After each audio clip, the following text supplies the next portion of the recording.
Hi hello అండి. Weekend వచ్చిందంటే నా వల్ల అయితే కాదండి ఇంట్లో ఉండడం. సో శ్రీ రంగనాథ స్వామి టెంపుల్కి వెళ్దామని ఫిక్స్ చేసుకున్నాము. బెంగళూరు నుంచి 140 కిలోమీటర్స్ అని. సో అన్ని బ్రిడ్జెస్ అన్ని క్రాస్ చేసుకొని ఫైనల్గా 3 అవర్స్ జర్నీ చేసుకొని మేము టెంపుల్కి అయితే రీచ్ అయ్యాము.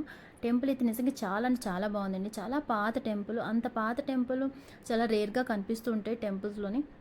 సో పాత temple at the same time చాలా పెద్ద టెంపుల్ అనమాట. నేనైతే పైన ఎక్కువ జనాలు లేకపోగానే అనుకున్నాను చాలా ఖాళీగా ఉండుంటారు, టెంపుల్ చాలా రేర్ కదా అనేసి అనుకున్నాను. కానీ అక్కడికి వెళ్ళాక నాకు తెలిసింది టెంపుల్ లోపలికి వెళ్ళాక ఒక 2 మినిట్స్ 3 మినిట్స్ వాక్ చేశాక లోపలికి వెళ్ళాక తెలిసింది లోపల కుప్పలు కుప్పలు జనాలు ఉన్నారు, 2 లైన్లు కట్టు. నేను ఎందుకు టికెట్ తీసుకోలేదు అనుకొని చాలా ఫీల్ అయ్యాను. పాప నాతో పాటు మమ్మీని కూడా నడిపించాను.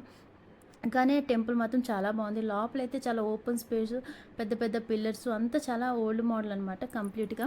ఇంకా లోపలైతే చిన్న చిన్న మందిరాలు కూడా చాలా ఉన్నాయి. ఆల్మోస్ట్ 20 to 30 మందిరాలు ఉన్నాయి లోపల. ఇంకా దేవుడి దగ్గరికి వస్తే అనంత పద్మనాభ స్వామి టెంపుల్ లోపల దేవుడు ఎలా ఉంటారో అలాగే ఉన్నారనమాట. దేవుడు అయితే కెమెరా తీసుకెళ్ళడానికి వీలు కాదు కాబట్టి నేను ఫోటో తీయలేకపోయాను, వీడియో పెట్టలేకపోయాను. ఇంకా కార్వింగ్ దగ్గరికి వస్తే స్టోన్ కార్వింగ్ నిజంగా చాలా బాగుంది. నాకైతే చాలా ప్లెజెంట్గా అనిపించింది. మందిరం చాలా కూల్గా చల్లగా ఉందన్నమాట. ఇంకా టెంపుల్ దర్శనం అయిపోయాక ఇది బయట గాలిగోపురం చాలా బాగుంది. ఇది కూడా చాలా హైట్లో ఉంది, చాలా విడ్త్ అండ్ హైట్లో ఉంది. టెంపుల్ సరౌండింగ్స్ అంతా చుట్టూ కూడా చూసారు ఎంత గ్రీనరీ ఉందో. ఇక్కడ వీడియోస్ కానీ ఫొటోస్ కానీ షూట్ చేసుకుంటే మాత్రం చాలా బాగా వస్తాయి.